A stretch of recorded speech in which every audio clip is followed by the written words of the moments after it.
साथ बदलते भारत की शान।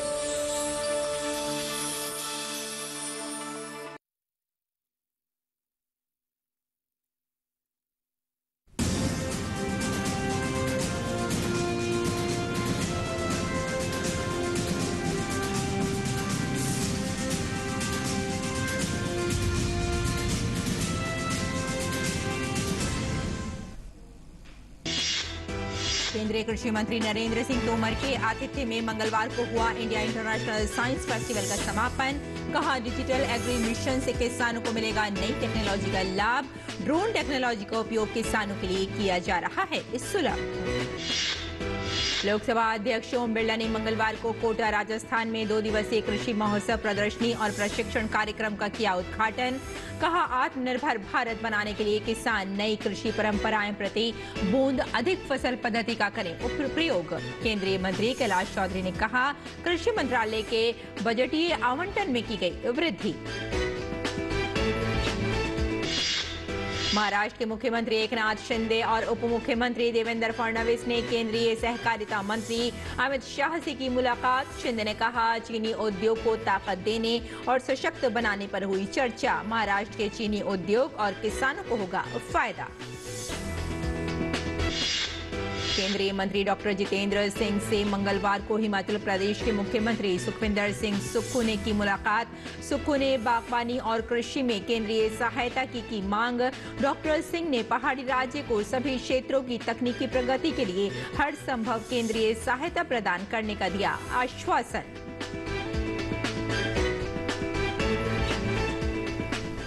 नमस्कार, किसान समाचार में आपका स्वागत है। मैं हूं आपके साथ रेशमा। आइए अब तफसील से नजर डालते हैं खबरों पर। इंडिया इंटरनेशनल साइंस फेस्टिवल का समापन मंगलवार को भोपाल में केंद्रीय कृषि एवं किसान कल्याण मंत्री नरेंद्र सिंह तोमर के मुख्य आतिथ्य में समापन हो गया। इस अवसर पर तोमर ने कहा कि प्रधानमंत्री नरेंद्र मोदी के नेतृत्व में देश में विज्ञान और प्रौद्योगिकी का तेजी से विकास हो रहा है। हर क्षेत्र में इसकी उपयोगिता बढ़ी है। ये क्षेत्र केंद्र सरकार की प्राथमिकताओं में से एक है।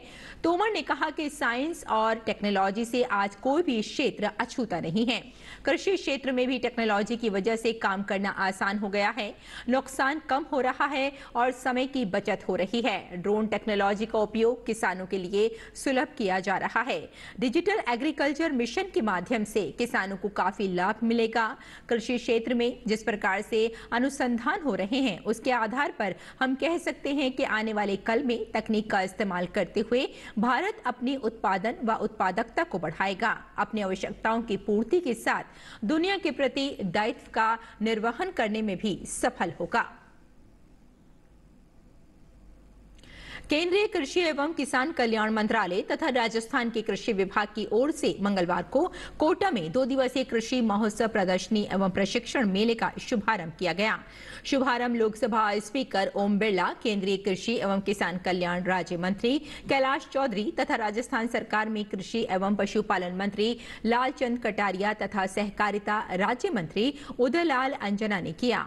मेले में प्रगतिशील किसानों, 75 से अधिक स्टार्टअप्स और कृषि उत्पाद निर्माताओं ने अपने स्टॉल लगाए, जिनमें संवाद करते हुए किसान खेती की नई और वैज्ञानिक पद्धतियों, आधुनिक तकनीकी और नवाचारों के बारे में जानकारी ले रहे हैं। स्पीकर ओम बिरला और केंद्रीय मंत्री कैलाश चौधरी ने ड्रोन को उड़ाकर डेमो दिया, वहीं ड्रोन जैसी नई तकनीक से रूबरू भी कराया।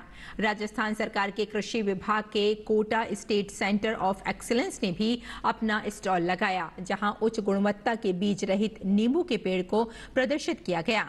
इसके बारे में जानकारी देते हुए कृषि विभाग के वैज्ञानिक अधिकारी ने बताया कि ये उच्च गुणवत्ता का नींबू का पेड़ है, जिसमें लगभग 200 से 250 ग्राम का नींबू होता है। इसमें ज्यादा रस होता है और ये 12 महीने उत्पादन देता है। कार्यक्रम में उपस्थित किसानों को संबोधित करते हुए लोकसभा अध्यक्ष ओम बिरला ने कहा कि सीमा पर जवान देश की सुरक्षा करता है और खेत में किसान अन्न उत्पादन कर कृषि क्षेत्र में देश को आत्मनिर्भर बनाने के संकल्प को पूरा कर रहा है।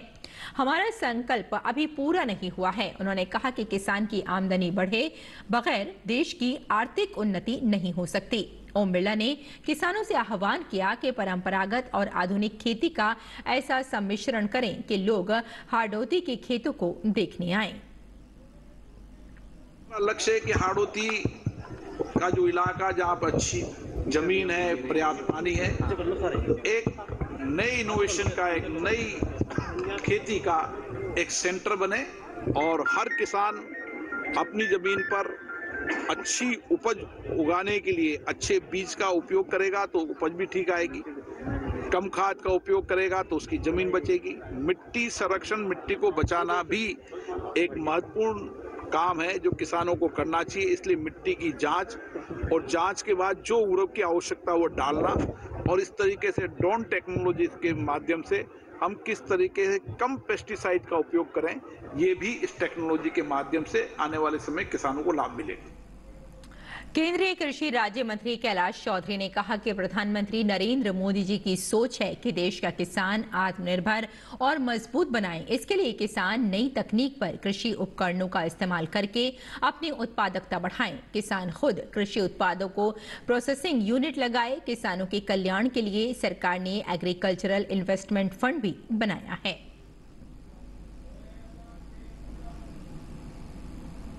आदरणीय प्रधानमंत्री जी की सोच है कि हमारा किसान आत्मनिर्भर हो, हर दृष्टि से उनको नई टेक्नोलॉजी मिले और वो अपने उत्पादन को भी वृद्धि कर सके और किसान अधिक लाभ कैसे हो। इस दिशा के अंदर 10,000 FPU भी बनाए जा रहे हैं और कृषि का बजट भी बढ़ाया है और एग्रीकल्चर इंफ्रास्ट्रक्चर फंड का भी प्रावधान किया गया है। पर निश्चित रूप से अब वैल्यूएडिशन के ऊपर भी ध्यान दिया जा रहा है और ताकि किसान अपने फसल और अपने उत्पादन को वैल्यू एडिट करके और FPO के माध्यम से वो खुद प्रोसेसिंग, सॉर्टिंग, ग्रेडिंग करके और अधिक दाम के ऊपर बेच सके। इस दिशा के अंदर सरकार के प्रयास किए जा रहे हैं और उसी दिशा के अंदर आज यहाँ पर जैसा कि मेले का आयोजन किया गया है जिसमें हमारे यहाँ पर कई जो ऐसे एग्रीकल्चर के एक्सपर्टीज हैं, स्टार्टअप है, वो उन्होंने स्टॉल लगाई यहाँ पर और FPOs है जिन्होंने अच्छे काम शुरू किए उन्होंने भी यहाँ पर स्टॉल लगाई है और नई मैकेनाइजेशन जो मशीनें हैं उनका भी यहाँ पर प्रदर्शनी लगाई गई है ताकि किसान अधिक से अधिक इन नई टेक्नोलॉजी का उपयोग करे और जिसकी वजह से किसान आने वाले वक्त के अंदर आत्मनिर्भर भी बने और जो युवा आज नौकरी की ओर जाना चाहता है वो युवा खेती की ओर आए क्योंकि उत्तम खेती है और मध्यम व्यापार है और लास्ट में नौकरी एक समय होती थी, लेकिन अब पशुपालन है, फिशरीज है, डेयरी है, इन सभी चीज़ों के ऊपर सरकार की ओर से लगातार ये प्रयास है कि हमारे गांव के अंदर हमारे किसानों को आत्मनिर्भर किया जाए। तो नरेंद्र मोदी जी ने इसीलिए किसानों का बजट भी बढ़ाया है और किसानों को प्रशिक्षण करने के लिए ऐसे मेलों का भी आयोजन लगातार किया जा रहा है। तो ये जो अभी हो रहा है ये मैं आपको इसलिए कह रहा हूँ कि पहले इसके ऊपर प्रयास नहीं हुए इतने, क्योंकि जैसा आपको मैं बताना चाहूँगा कि 2013 में जब सरकार थी उससे पहले तो कृषि का बजट ही सिर्फ 22 या 23 हज़ार करोड़ रुपए होता था देश का, लेकिन अब कृषि का बजट है वो भी बढ़ा दिया गया है, 1,32,000 करोड़ रुपए कर दिया गया है। इससे स्पष्ट होता है कि नरेंद्र मोदी जी की सोच है वो गांव, गरीब और किसान के कल्याण के लिए है। महाराष्ट्र के मुख्यमंत्री एकनाथ शिंदे और उप मुख्यमंत्री देवेंद्र फडणवीस ने मंगलवार को केंद्रीय सहकारिता मंत्री अमित शाह से मुलाकात की। मुख्यमंत्री एकनाथ शिंदे ने कहा कि चीनी उद्योग को ताकत देने और सशक्त बनाने पर सकारात्मक चर्चा हुई। निश्चित रूप से महाराष्ट्र के चीनी उद्योग और किसानों को इसका फायदा होगा। सहकारिता मंत्री महाराष्ट्र को फायदे देने वाले निर्णय लेंगे। उन्होंने बहुत ही गंभीरता से महाराष्ट्र के शुगर इंडस्ट्री के बारे में लिया हुआ है। वहाँ पर मार्जिन मनी हो, वर्किंग कैपिटल हो, रिस्ट्रक्चरिंग लोन का हो और जो प्राइमरी एग्रीकल्चर सोसाइटीज़ है उसको सशक्त बनाना हो। पूरी तरह जो शुगर इंडस्ट्री है उसे ताकत देना, उसको सशक्त बनाना, इसके ऊपर पूरी तरह सकारात्मक चर्चा हुई है और निश्चित रूप से महाराष्ट्र के शुगर इंडस्ट्री और किसानों को इसका फायदा होगा। ऐसी हमें उम्मीद है कि जो चर्चा हुई है उसमें बहुत ही पॉजिटिव बातें हुई है, प्रैक्टिकल बातें हुई है और सहकार मंत्री बहुत ही पॉजिटिव है और महाराष्ट्र को वो निश्चित रूप से बहुत ही फायदे देने वाला निर्णय लेंगे। और हिमाचल प्रदेश के मुख्यमंत्री सुखविंदर सिंह सुक्खू ने मंगलवार को केंद्रीय मंत्री डॉक्टर जितेंद्र सिंह से उनके आवास पर मुलाकात की। 1.5 घंटे से ज्यादा समय तक चली इस बैठक में हिमाचल प्रदेश के मुख्यमंत्री ने विभिन्न क्षेत्रों, विशेष रूप से बागवानी और कृषि अरोमा मिशन और लेवेंडर उद्यमिता में केंद्रीय समर्थन और सहयोग की मांग की। इन क्षेत्रों का उपयोग आजीविका, स्टार्टअप और सामान्य रूप से पहाड़ी राज्य के लोगों के लिए फायदेमंद बनाने के लिए किया जा सकता है। केंद्रीय मंत्री ने हिमाचल प्रदेश के सभी क्षेत्रों की तकनीकी प्रगति में हर संभव केंद्रीय सहायता प्रदान करने का आश्वासन दिया। बैठक के दौरान कृषि तकनीकी स्टार्टअप को बढ़ावा देने और जम्मू की लेवेंडर खेती जैसी सफल प्रथाओं को राज्य में लागू करने के लिए मार्ग तैयार करने की संभावनाओं पर भी विस्तार से चर्चा की गई। डॉक्टर जितेंद्र सिंह ने कहा कि प्राकृतिक संसाधनों से भरपूर हिमाचल प्रदेश जैसे पर्वतीय राज्यों को अभी भी अपनी पूरी क्षमता का उपयोग करने के लिए पर्याप्त तकनीकी अनुभव प्राप्त नहीं हो रहा है। उन्होंने मुख्यमंत्री को पूर्ण तकनीकी सहायता प्रदान करने का आश्वासन दिया, चाहे वे डॉपलर के माध्यम से मौसम की भविष्यवाणी करनी हो, SMS के माध्यम से किसानों को मौसम का अलर्ट प्रदान करना हो या राज्य के युवाओं के बीच कृषि तकनीकी स्टार्टअप को बढ़ावा देना हो। डॉक्टर जितेंद्र सिंह ने कहा कि दूध से समृद्ध राज्य होने के कारण हिमाचल प्रदेश में डेयरी स्टार्टअप को बढ़ावा देना चाहिए। उन्होंने राज्य के स्टार्टअप में युवाओं को शामिल करने का भी सुझाव दिया और कहा कि ज्यादा से ज्यादा महिलाओं के लिए राज्य में ही अधिक रोजगार का अवसर उत्पन्न करने के लिए स्वयं सहायता समूह SHG का गठन करना चाहिए।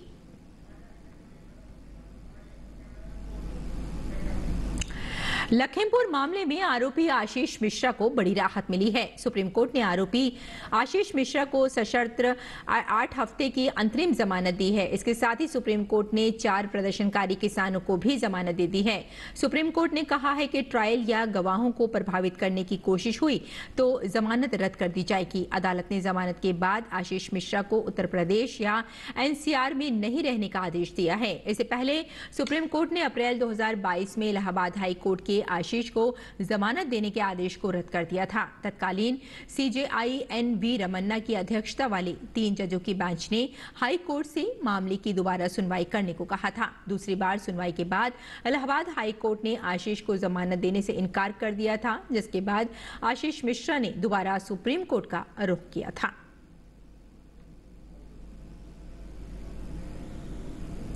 कृषि क्षेत्र में डिजिटल तकनीक को बढ़ावा देने के लिए भारतीय कृषि अनुसंधान परिषद की पहल पर श्री कर्ण नरेंद्र कृषि विश्वविद्यालय जोबनेर में आधुनिक तकनीक से तैयार स्मार्ट क्लासरूम बनाया गया है। इस डिजिटल क्लासरूम में विश्वविद्यालय के कुलपति प्रोफेसर बलराज सिंह ने अंतर्राष्ट्रीय मोटा अनाज वर्ष 2023 के विषय पर छात्रों की क्लास ली और पोषक अनाजों के महत्व के बारे में जानकारी देने के अलावा डिजिटल तकनीक के महत्व को रेखांकित किया। देखते हैं ओपी यादव की ये खास रिपोर्ट।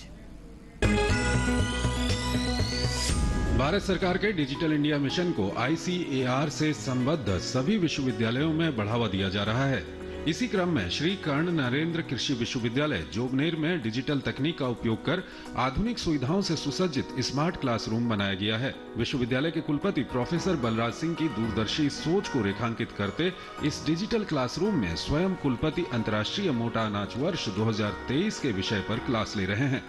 सब जगह मैं नहीं जा सकता, सब जगह हर एक टीचर भी नहीं जा सकता, या हमें कोई स्पेसिफिक प्रेजेंटेशन किसी बहुत ही महत्वपूर्ण एस्पेक्ट पे करना है तो उसको हम यहीं से जोड़ सकते हैं बच्चों को। और आपने अभी देखा भी कि कितनी अच्छे तरीके से हमारा सिस्टम पूरा काम कर रहा है। भरतपुर से पूरे बच्चे जुड़े हुए थे, फतेहपुर से जुड़े हुए थे, नवगांव से जुड़े हुए थे, लालसोट से जुड़े हुए थे। तो इसी तरीके से हम हमारे जितने 13 कॉलेज हैं तो 13 के 13 कॉलेज में हम चाहते हैं उनको कि ये फैसिलिटी क्रिएट हो। मिलेट्स का तो इसलिए भी महत्वपूर्ण है कि क्योंकि अंतर्राष्ट्रीय वर्ष मना रहे हैं हम। कुलपति प्रोफेसर बलराज सिंह ने कहा कि स्मार्ट क्लासरूम की मदद से विश्वविद्यालय के संबद्ध सभी कॉलेजों के छात्रों को एक साथ पढ़ाने से जहां समय की बचत होती है, वहीं कुलपति से सीधा संवाद करने से छात्रों में आत्मविश्वास भी बढ़ता है। टाइम मैनेजमेंट सबसे महत्वपूर्ण होता है। मुझे पता है कि कुलपति के पास कितना काम है, कितना इलाका है, कहाँ जाना है, तो उसके बावजूद भी मैं कोशिश करता हूँ, प्रयास करता हूँ, जब भी मैं मेन कैंपस पर हूँ या किसी में कॉन्स्टिट्यूएंट कॉलेज में भी जाता हूं तो बच्चों के साथ मैं इंटरेक्शन करता हूं, उनसे सारी बातों का पता लगाता हूं इसका इम्पैक्ट पड़ता है बच्चों के ऊपर। क्वालिटी ऑफ जो एजुकेशन है उसमें वो होता है, एनहांसमेंट होता है। कुलपति प्रोफेसर बलराज सिंह ने कहा कि विश्वविद्यालय में नवाचार के क्रम में मैंने छात्रों को पढ़ाने की पहल करते हुए एक MSc और 2 PhD के कोर्स लिए हैं। साथ ही सभी अधिष्ठाता व निदेशकों को भी क्लास लेने के निर्देश दिए हैं।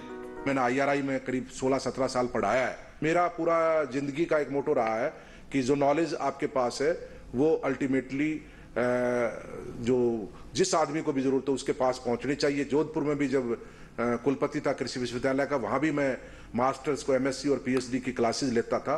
और यहाँ भी वर्तमान में मैंने इस सेमेस्टर में 3 कोर्स लिए हैं।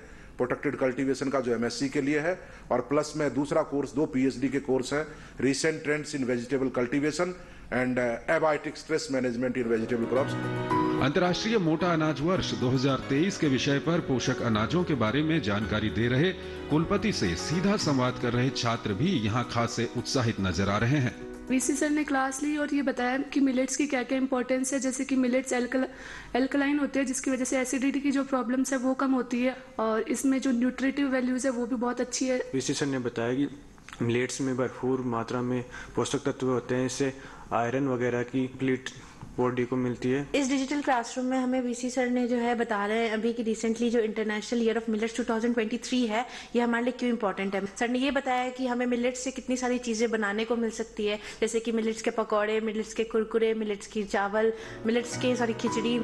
गौरतलब है कि विश्वविद्यालय के कुलपति व प्रख्यात कृषि वैज्ञानिक प्रोफेसर बलराज सिंह हमेशा सकारात्मक सोच के साथ कृषि क्षेत्र में नवाचारों को बढ़ावा देने के लिए जाने जाते हैं। यही वजह है कि SKN कृषि विश्वविद्यालय जोबनेर में न केवल कृषि शिक्षा व शोध को बढ़ावा मिल रहा है, बल्कि प्रसार गतिविधियों के जरिए नवीन कृषि तकनीक को किसानों तक पहुंचाने का कार्य भी हो रहा है। स्मार्ट न्यूट्री सीरियल्स, जी हाँ, मोटे अनाजों को प्रधानमंत्री नरेंद्र मोदी ने पोषक अनाजों के रूप में रेखांकित किया है, और इसी रेखांकन के क्रम में अंतर्राष्ट्रीय मोटा अनाज वर्ष 2023 मनाया जा रहा है।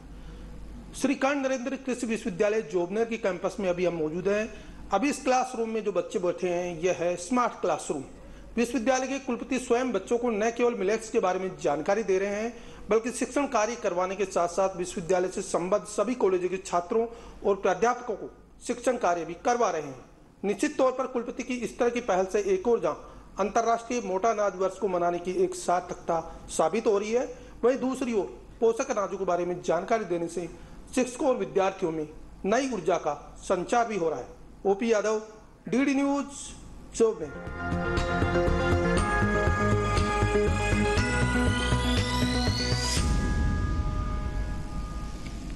और आइए बात करते हैं मंडी भाव की और जानते हैं कि देश भर की मंडियों में क्या रहा भाव।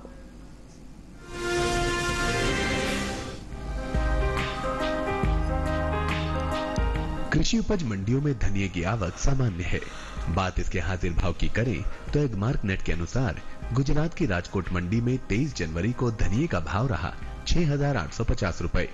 24 जनवरी को इसके भाव में 100 रुपए की नरमी आई और भाव 6,750 रुपए पर आ गया। वहीं राज्य की विसावदर मंडी में 23 जनवरी को धनिये का भाव रहा 6,015 रुपए, जो कि 24 जनवरी को 475 रुपए टूटकर 5,540 रुपए पर आ गया। वहीं राजस्थान की कोटा मंडी में भी धनिये के सौदों में कमजोरी के साथ कारोबार हुआ। यहां 23 जनवरी को धनिये का भाव था 7,200 रुपए। 24 जनवरी को इसके सौदे 200 रुपए गिरकर 7,000 रुपए पर हुए। गिरावट का सिलसिला उत्तर प्रदेश की चौबेपुर मंडी में भी जारी रहा। यहां 24 जनवरी को धनिये का भाव 45 रुपए टूटकर 11,345 रुपए से 11,300 रुपए हो गया। पिछले साल के मुकाबले इस साल धनिये की उपज में लगभग 5% से ज्यादा की कमी अनुमानित है। कृषि मंत्रालय के बागवानी फसलों के लिए जारी दूसरे अग्रिम अनुमान के मुताबिक साल 2021-22 में 8,01,000 टन धनिये की पैदावार होने का अनुमान है, जो बीते साल की समान अवधि के दौरान 8,91,000 टन थी। यानी इस साल घरेलू स्तर पर धनिये की उपज 90,000 टन कम हो सकती है। बता दें कि देश से होने वाले धनिये के निर्यात में इस साल कमी देखने को मिली है। साल 2021-22 के दौरान धनिये का निर्यात 10% घटा है। भारतीय मसाला बोर्ड की ओर से हाल ही में जारी ताजा आंकड़ों के अनुसार वित्त वर्ष 2021-22 के दौरान धनिये का निर्यात 48,658 टन का हुआ है, जबकि बीते साल इस दौरान धनिये का निर्यात 57,359 टन का रहा था। यानी बीते साल के मुकाबले इस साल धनिये का निर्यात 8,701 टन घटा है।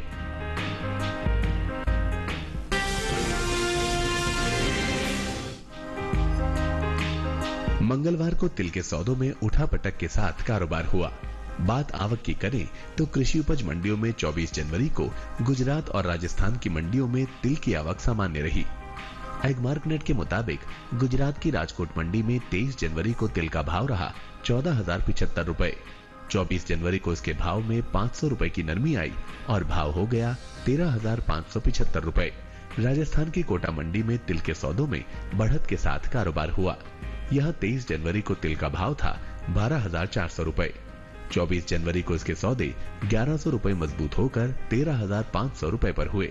राजस्थान की लालसोट मंडी में 24 जनवरी को तिल का भाव रहा 16,000 रुपए। वहीं उत्तर प्रदेश की भरुआ सुमेरपुर मंडी में मंगलवार को तिल का कारोबार 14,000 रुपए पर हुआ। तिल की बुआई पर नजर डालें तो बीते कुछ समय से पीछे चल रही रबी तिल की बुआई में बहुत मामूली बढ़त देखने को मिली है। कृषि मंत्रालय की ओर से जारी ताजा आंकड़ों के अनुसार रबी तिल का क्षेत्रफल बीते साल के मुकाबले 1,000 हेक्टेयर आगे चल रहा है। साल 2022-23 के दौरान 13 जनवरी तक रबी तिल की बुआई 39,000 हेक्टेयर में हो चुकी है, जबकि बीते साल इस दौरान रबी तिल की खेती 38,000 हेक्टेयर में हुई थी।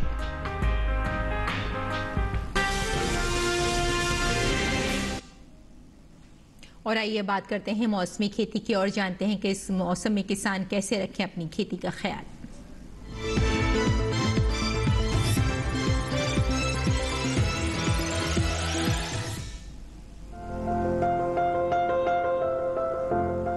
हिमाचल प्रदेश के मध्यम ऊंचाई वाले इलाकों के किसान इस समय प्याज की रोपाई कर ले। इसके साथ ही यहाँ गेहूं में निराई करें। यहीं फूल गोभी को कीटों से बचाएं। हिमाचल प्रदेश के उप पर्वतीय और निचले हिस्सों में आलू की रोपाई जारी रखें। इसके अलावा यहाँ सब्जियों के खेतों से खरपतवार बाहर निकालें। साथ ही सब्जियों के खेतों में नमी बनाए रखने के लिए उनमें मल्चिंग करें। यहीं इस समय चाय के पौधों के ऊपरी हिस्सों की छटाई करें। वहीं हिमाचल प्रदेश के ऊपरी इलाके के किसान इस समय प्याज और लहसुन में निराई गुड़ाई करें। यहाँ इस मौसम में फूल गोभी में कीटों का प्रकोप देखा जा सकता है। ऐसे में किसान इसकी निगरानी करते रहें। वहीं जम्मू कश्मीर के उपनम इलाकों में प्याज की रोपाई करते रहें। इसके साथ ही यहाँ इस समय मूली की खुदाई भी जारी रखें। यहीं इस मौसम में गेहूं में रोगों का प्रकोप बढ़ सकता है। किसान इनकी निगरानी करते रहें। जम्मू कश्मीर के कठुआ जिले के किसान इस समय आलू की खुदाई कर लें। जम्मू कश्मीर के मध्यवर्ती इलाकों में इस समय दलहनी फसलों में रोग लग सकते हैं। ऐसे में किसान इन पर नजर बनाए रखें और प्रकोप दिखने पर कृषि विशेषज्ञों की सलाह से जरूरी दवाओं का छिड़काव करें। उत्तराखंड की बात करें तो यहाँ के भाबर और तराई इलाके में इस समय लोबिया की बुआई करें। यही मटर की फली या तने में सफेद कपास जैसी संक्रमण में वृद्धि होने पर संक्रमित पौधों को नष्ट कर दें। उत्तराखंड के ऊपरी इलाकों में गेहूं को पाले से बचाने के लिए खेतों में नमी का विशेष ध्यान रखें। इसके साथ ही यहाँ आलू में खरपतवार नियंत्रण और नमी बनाए रखने के लिए पंक्तियों के बीच में मल्चिंग करें। उत्तराखंड के पिथौरागढ़ जिले के किसान इस समय मटर, काबुली चना और मसूर में निराई गुड़ाई करें।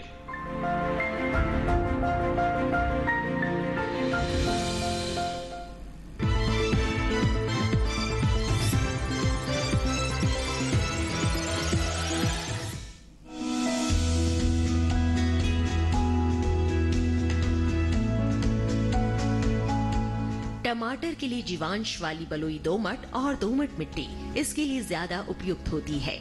1 हेक्टेयर बुआई के लिए सामान्य किस्म का 400 से 500 ग्राम बीज चाहिए, जबकि संकर किस्म का 150 से 200 ग्राम बीज ही पर्याप्त होगा। जिन किसानों की पौध तैयार हो गई है वो अब इसकी रुपाई कर ले। रुपाई के लिए खेत को अच्छी तरह जोतकर मिट्टी को भुरभुरा बना ले और क्यारियां तैयार कर ले। हर क्यारी 0.75 मीटर चौड़ी और जरूरत के हिसाब से 5 से 10 मीटर लंबी हो सकती है।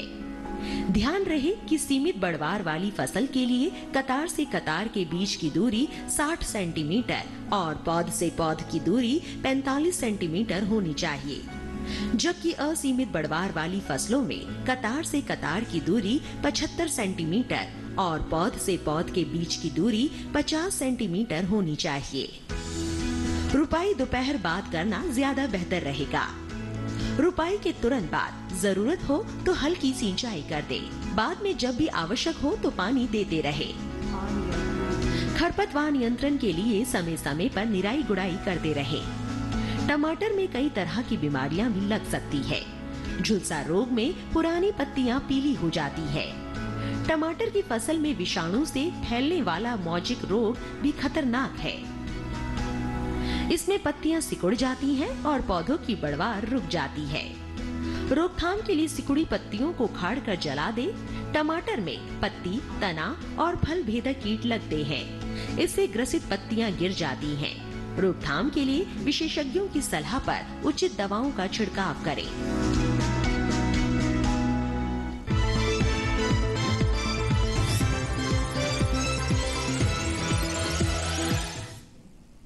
और आइए अब कुछ और महत्वपूर्ण खबरों पर नजर डालते हैं। खास खबर में मिस्र के राष्ट्रपति Abdul Fattah al Sisi Bharat के 3 दिवसीय दौरे पर हैं। अल सीसी गणतंत्र दिवस समारोह के मुख्य अतिथि के रूप में शामिल होंगे। राष्ट्रपति भवन में मिस्र के राष्ट्रपति का औपचारिक स्वागत किया गया। राष्ट्रपति द्रौपदी मुर्मू और प्रधानमंत्री नरेंद्र मोदी ने राष्ट्रपति अब्दुल फत्ताह अल सीसी की अगवानी की। मिस्र के राष्ट्रपति ने मिस्र और भारत के संबंधों की सराहना की। राष्ट्रपति अब्दुल फत्ताह अल सीसी ने कहा कि मिस्र और भारत के संबंधों की विशेषता संतुलन और स्थिरता है। अपने रचनात्मक विकास देखा है। हम सभी बहुत सकारात्मक रूप से विकसित हो रहे हैं। कांग्रेस के वरिष्ठ नेता और केरल के पूर्व मुख्यमंत्री ए.के. एंटनी के बेटे अनिल एंटनी ने कांग्रेस पार्टी से इस्तीफा दे दिया है। अनिल एंटनी ने 2002 के गुजरात दंगों पर बनी बीबीसी की डॉक्यूमेंट्री का विरोध किया था। अनिल एंटनी ने ट्वीट कर अपना इस्तीफा देने की जानकारी दी। उन्होंने कहा कि उन पर एक ट्वीट को वापस लेने के असहिष्णुता से दबाव बनाया जा रहा था।